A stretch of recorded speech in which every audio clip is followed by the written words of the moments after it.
Since the passing of Marcus, my beloved husband, the invisible boundary, the sanctity of the line between a mother and her son has been slowly, irrevocably eroding, dissolving into a desperate, dangerous void.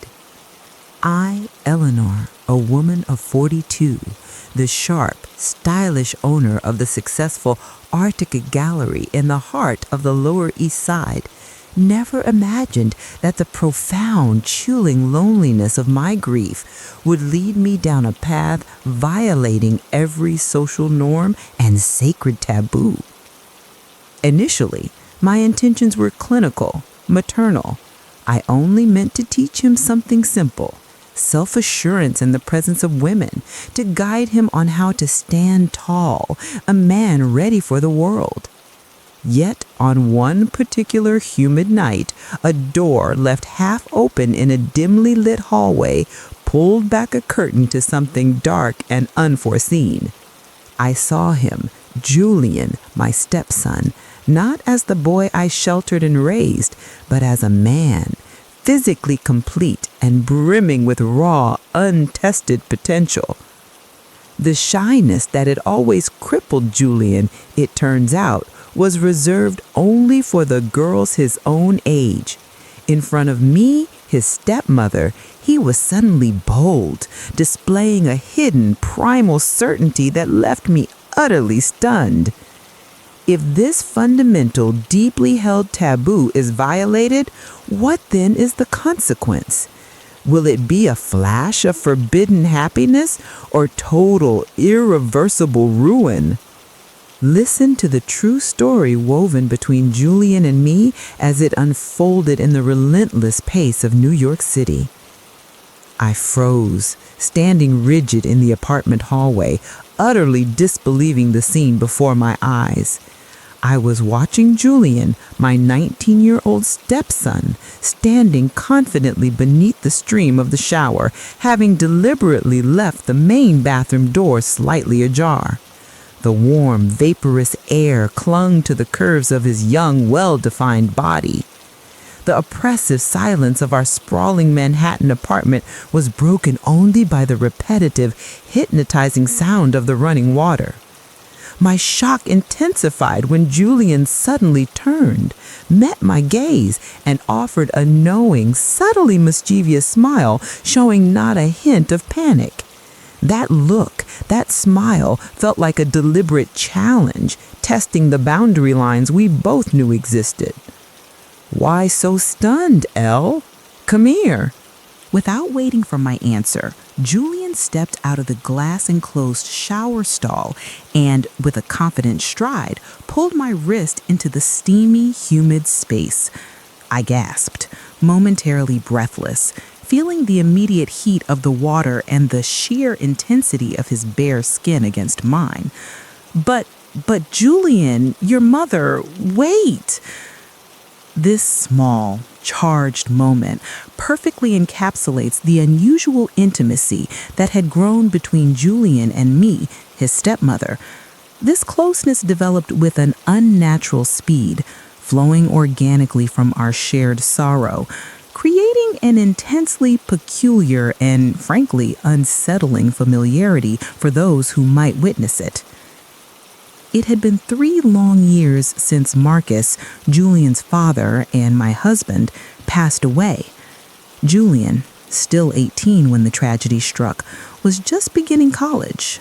Though his yearning for his father was immense, it was quickly overshadowed by the sudden financial and emotional hardship that engulfed us.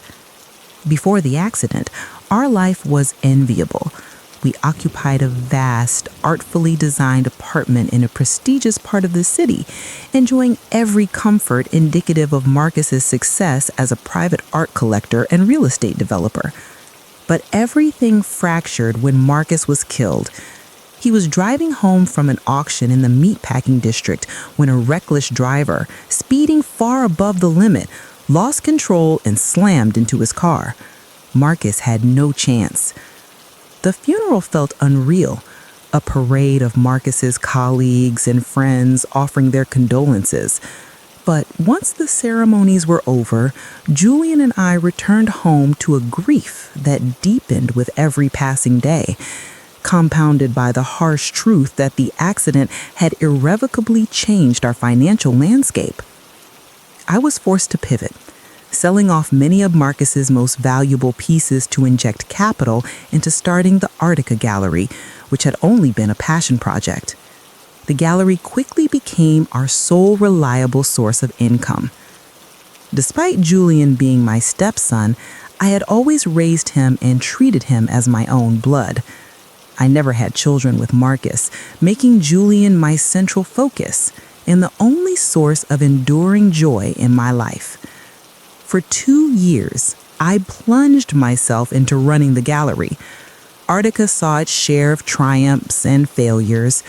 Though I was slowly succeeding, the gallery flourished, allowing me to hire staff and curate impressive shows. Emotionally, we were fragile. We were still struggling, leaning heavily on each other for mutual support.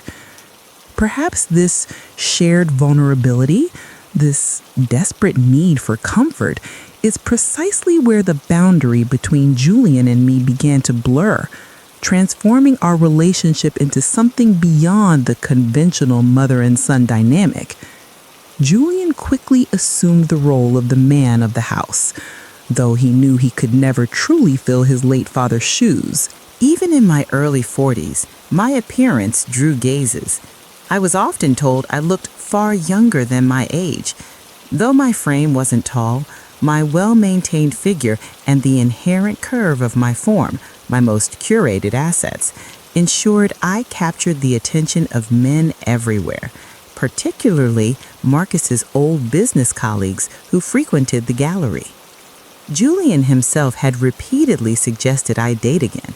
He insisted he wouldn't mind a new man in our lives, often telling me, "You deserve happiness, Elle. Don't dedicate everything to Arctica." But I held back. Julian was my priority. His comfort and happiness dictated mine. Meanwhile, Julian had blossomed into a striking young man, tall, proportional, with sharp eyes and an intelligent mind for his college studies. His only major flaw was his crushing shyness, which made him intensely awkward and uncertain around women his age. Consequently, he had never dated. He never openly discussed this problem with me. Whenever I inquired about his love life, he'd reply, "Not interested in dating, Elle, just focusing on school." Like that evening, a typical Friday night in New York. "Not going out tonight, honey? You're just staying home?" I asked, settling onto the leather sectional beside him. He was watching a documentary on Renaissance art on the projection screen, appearing completely disengaged. "No, Elle. Besides, I prefer being home with you," Julian replied, his gaze unwavering. It was always the same answer. "I worry, sweetie. You're a young man now, but why do you always avoid social interaction, especially with girls?" I pressed gently. Julian hesitated, clenching the remote in his hand. After a heavy silence, he confessed in a near whisper, "The truth is, I'm shy, Elle. When I'm near girls, I just freeze. I stutter. All my words disappear." I was startled, but I masked it quickly with a gentle smile. "You're shy with other girls, but why not with me?" "You're different," Julian shrugged. "I'm used to you." "All right," I decided, an impulsive, daring idea forming. "How about tonight you spend the evening dating me? Pretend I'm a girl you're trying to woo. I'll teach you the ropes." Julian lifted his eyebrows, his eyes flashing with disbelief and nerves. "Are you serious, Elle?" "Completely serious, darling. You said you're comfortable with me, so I'm going to show you how to talk to a woman and how a woman wants to be treated." Julian paused for a long moment, contemplating the offer.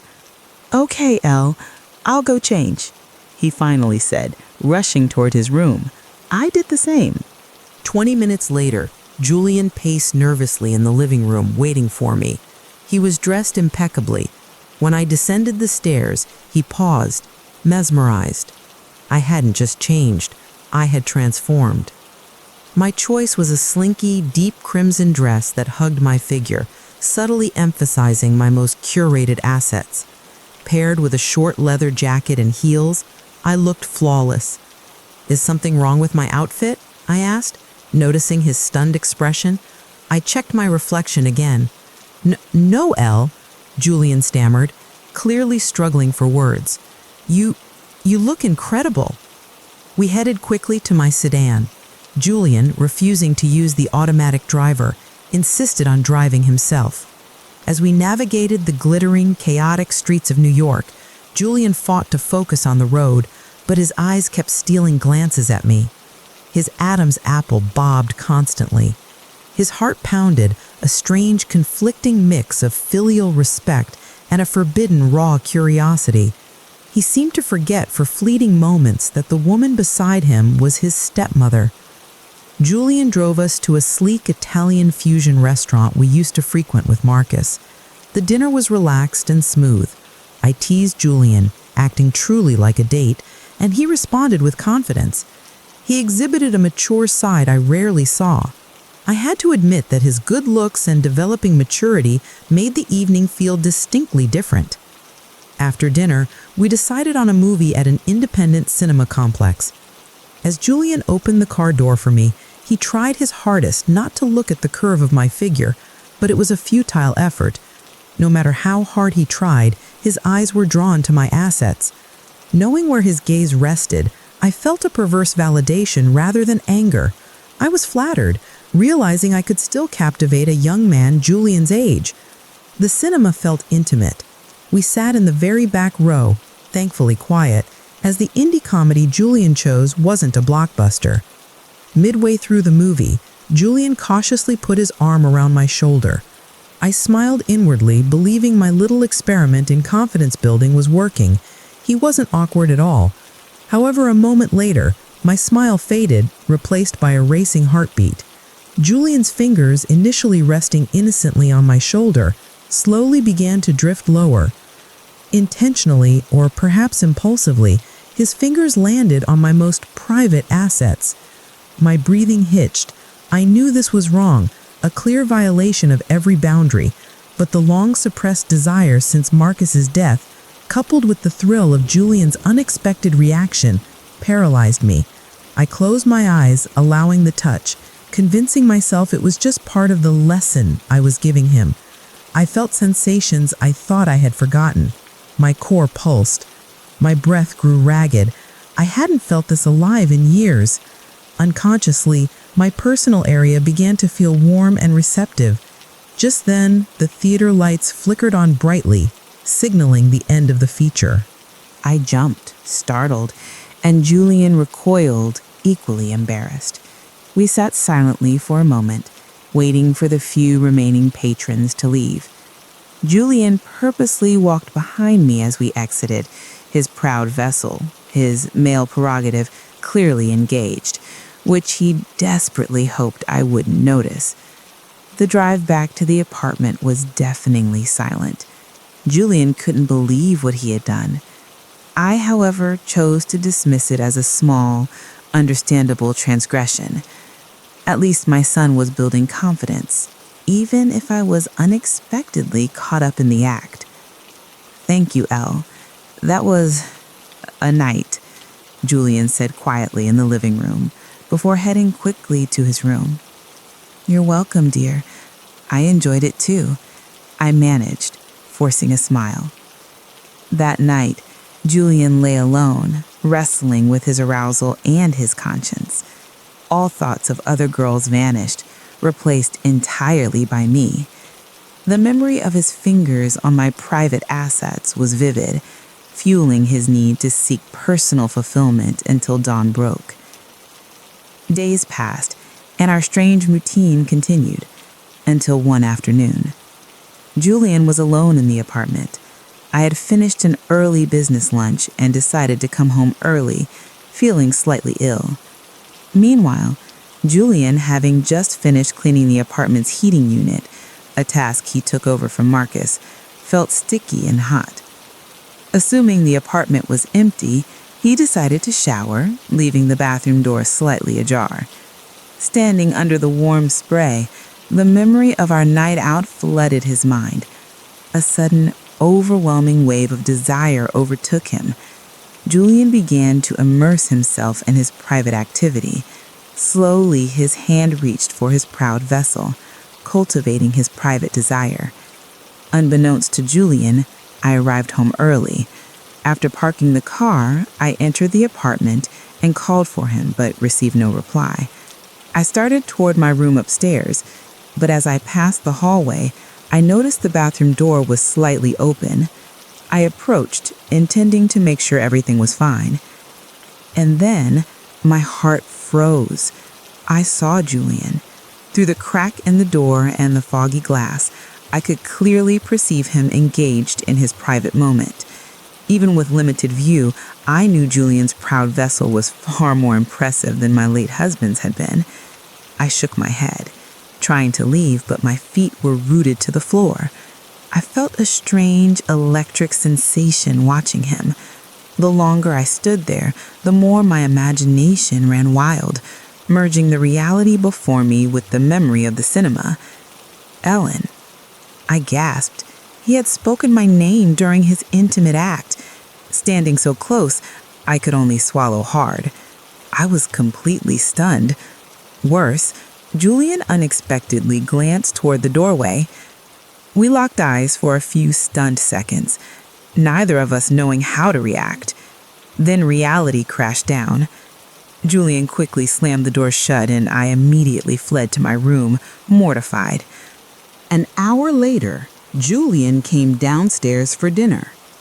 The air in the kitchen was thick with mutual embarrassment as he encountered me preparing food. Julian felt foolish and ashamed. He wished he could eat alone in his room. I felt the same intense shame, having witnessed such a private moment. But I reminded myself that his activity was normal. The only thing truly disturbing me was the sound of my name escaping his lips. Just hearing it made my heart pound erratically. "I'll just be a minute. Dinner isn't quite ready," I said, a strained smile betraying my inner turmoil. As I waited for the food to finish, silence reigned. Julian sat at the table pretending to be absorbed in his phone. I, however, kept glancing at him, admiring his strong profile. "So, how was your shower earlier?" I attempted to break the ice, forcing a casual tone.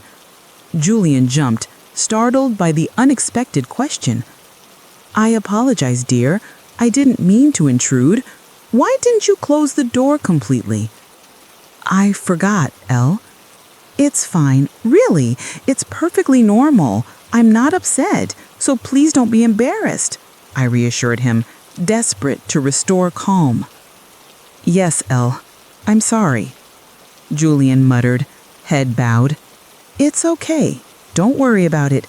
Just remember to close the door next time, all right?" I teased lightly. "Yes, Elle." His face was flushed with shame, but the tension seemed to ease slightly. After dinner, I retreated to my room, and Julian went out briefly to a local deli. Around 9 that evening, Julian was back, watching a movie in the living room. For a brief second, he was captivated as I came downstairs and approached him. I was wearing an old silk dressing gown, a piece I only used when Marcus was alive. Even in the soft, low light of the living room, Julian could clearly observe the curves of my figure. "What are you watching?" I asked, sitting beside him. "Just an action movie, Elle," Julian replied, trying to hide his nervousness. "Oh, wait, I got something for you." He returned from the kitchen with 2 chilled wine coolers he'd bought earlier.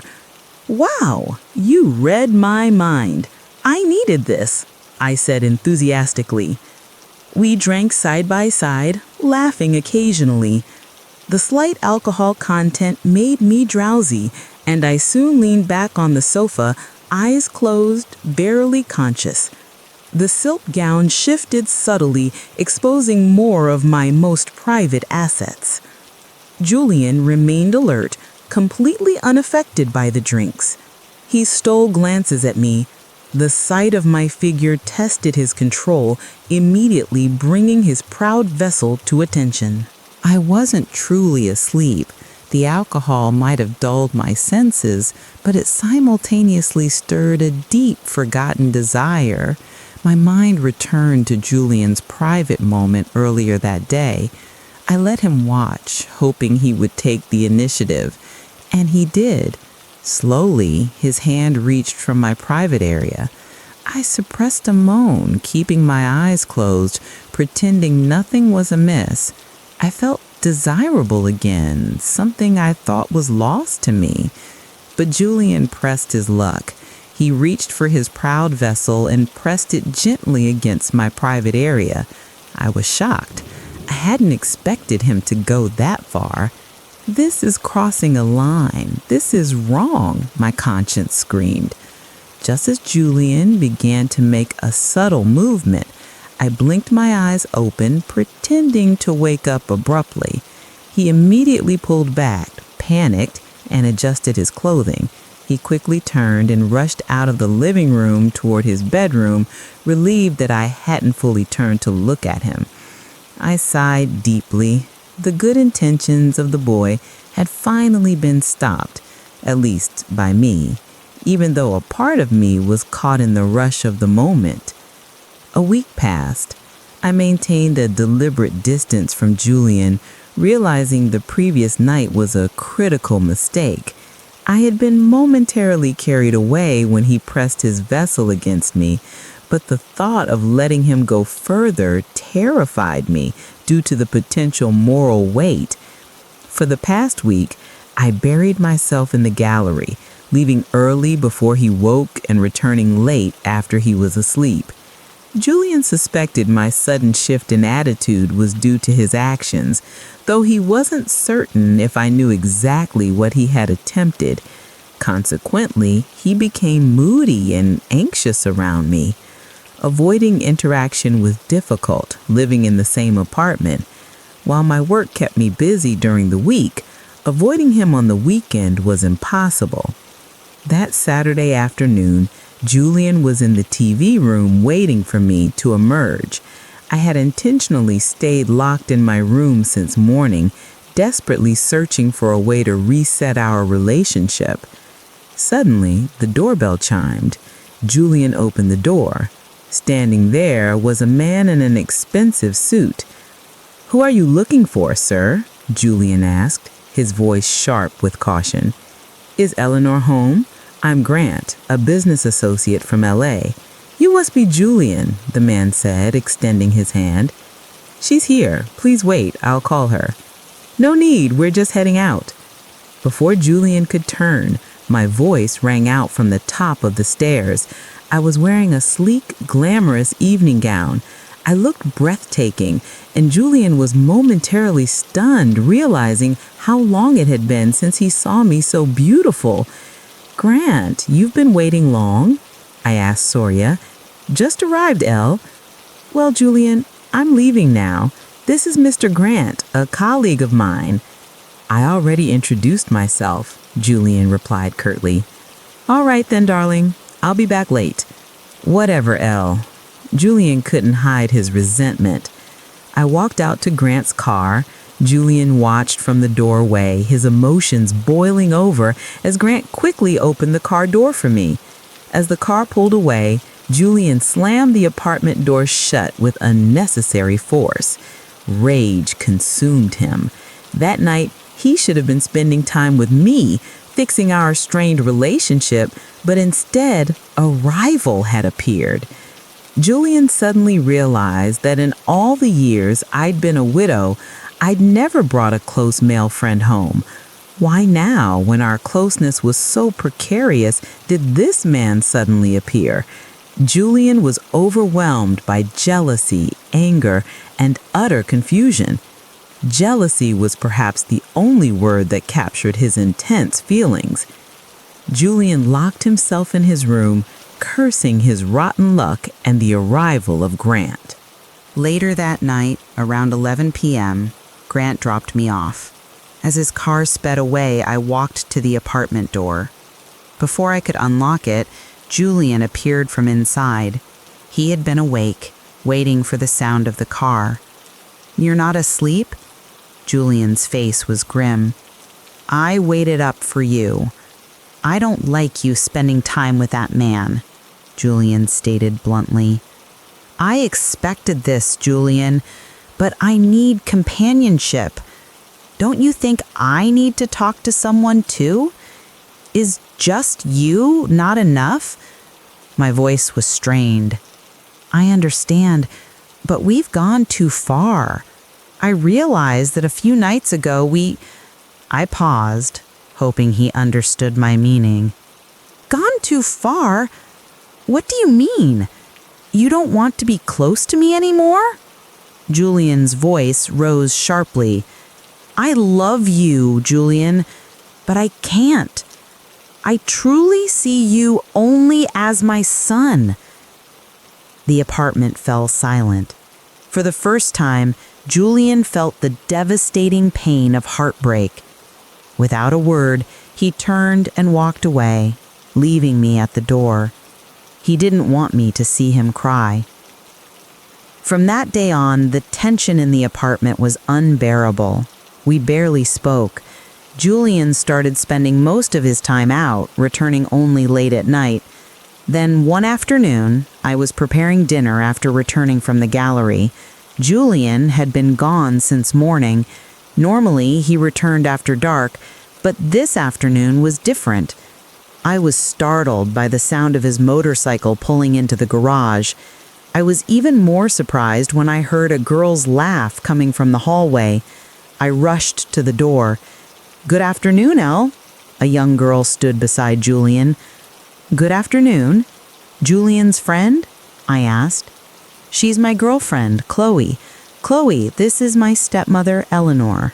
Julian introduced us. Chloe awkwardly shook my hand.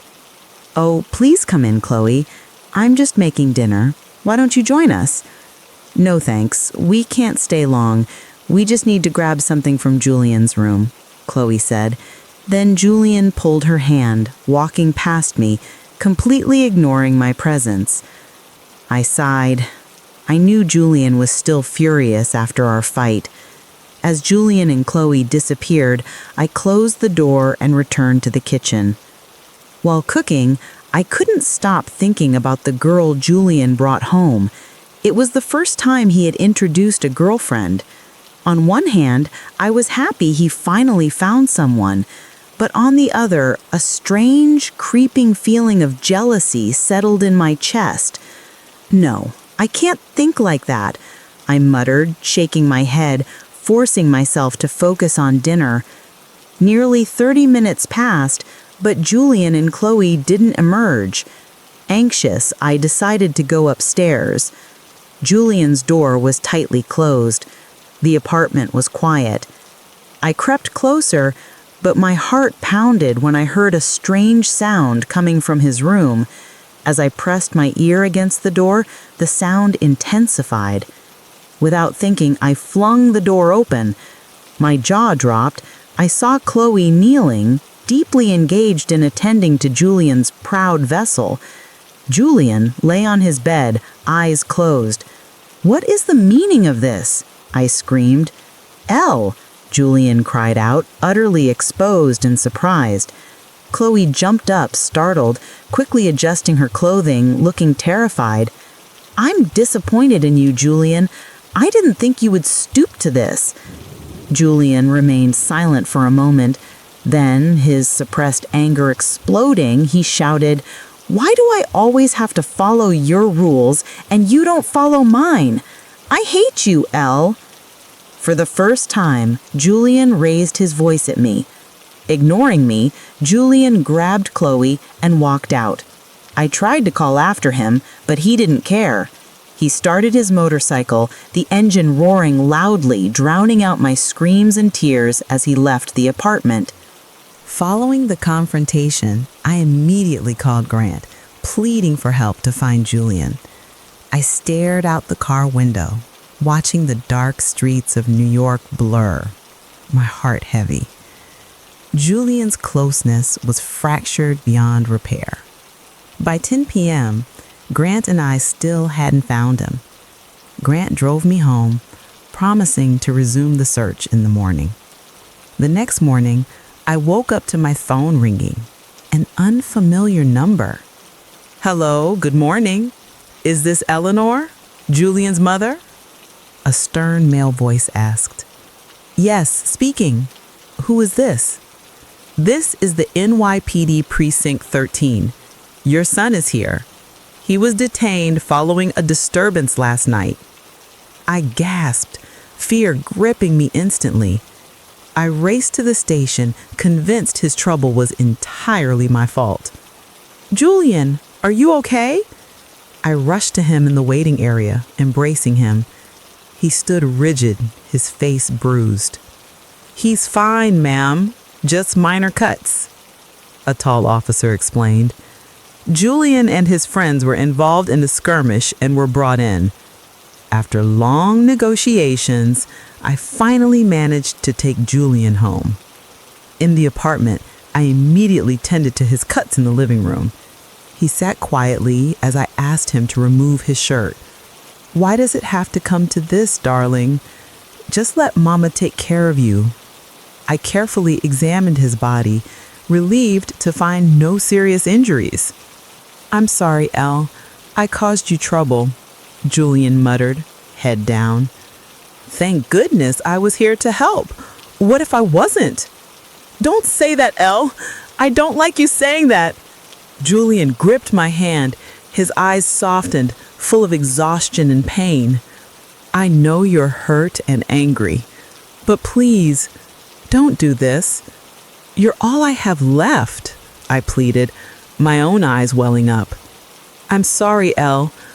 I was just jealous that you had a new boyfriend." I froze. Julian's honesty was overwhelming. "I promise you, Julian, I won't do anything to upset you, and I won't see Grant again." The promise escaped my lips without conscious thought, stunning Julian. Without hesitation, he pulled me into a fierce embrace. I eagerly returned the hug. For a moment, only silence existed between us. Julian's sharp breath against my neck ignited a sensation I had desperately tried to repress. But now, it was different. "I love you, Elle," Julian whispered. "I love you too, darling," I replied, and Julian immediately released me. Our eyes met, desire slowly consuming both of us. "Julian, Before Julian could finish, I moved forward, closing the space, sealing the confession with a kiss. It was a passionate greeting, like two teenagers finally giving in after a terrible fight. All boundaries were gone. Desire reigned supreme. I immediately reached for Julian's proud vessel. "Look how proud you are," I murmured, smiling softly. "I'm sorry, Elle." I smiled again, leaning down and tending to his proud vessel. For the first time, I felt genuine sincerity in my actions, a desire I hadn't felt since Marcus's passing. Julian looked up at the ceiling, smiling happily, his deepest longing finally fulfilled by his stepmother's unexpected willingness. Not wanting me to bear the burden alone, Julian quickly reversed the scenario. My private assets were soon exposed. Hesitantly, Julian searched for my most private area, providing attention and care. I remained silent, only letting out soft gasps. It was unlike the attention Marcus used to give me. I swore I wouldn't compare, but the truth was undeniable. My heart hammered. The intense rush of feeling was unstoppable. The inevitable torrent washed over me. When the fulfillment was complete, I whispered something I never expected to say. "I trust you, darling." Julian affirmed my declaration. I was once again mesmerized by my stepson's devoted attention. As his proud vessel entered my harbor, I couldn't speak much. Only small sounds and soft words accompanied our clandestine session. Even as I felt him approaching his climax, I held him tight, not wanting the intensity of that shared moment to fade. Since that day, I understood that my closeness with Julian was far too deep, far removed from a normal mother-son relationship. Yet, avoiding it was impossible. I had needs, and he fulfilled them. We were lost in a forbidden, endless cycle. Countless hours were spent in our clandestine sessions. The only respite was my monthly cycle. Even then, Julian found ways to attend to his proud vessel. 3 months passed, and things seemed dangerously stable. Until one day, I stepped out of the bathroom, my face etched with panic. I rushed into my room, looking at the pregnancy test in my hand. 2 clear lines. My world collapsed. My willingness to indulge in the forbidden resulted in a major consequence that demanded accountability. In my panic, I heard a knock at my door. "Elle, are you in there?" It was Julian. I quickly hid the test kit in the drawer before rushing to open the door. Usually, he would visit me in the morning for our routine, but today was different.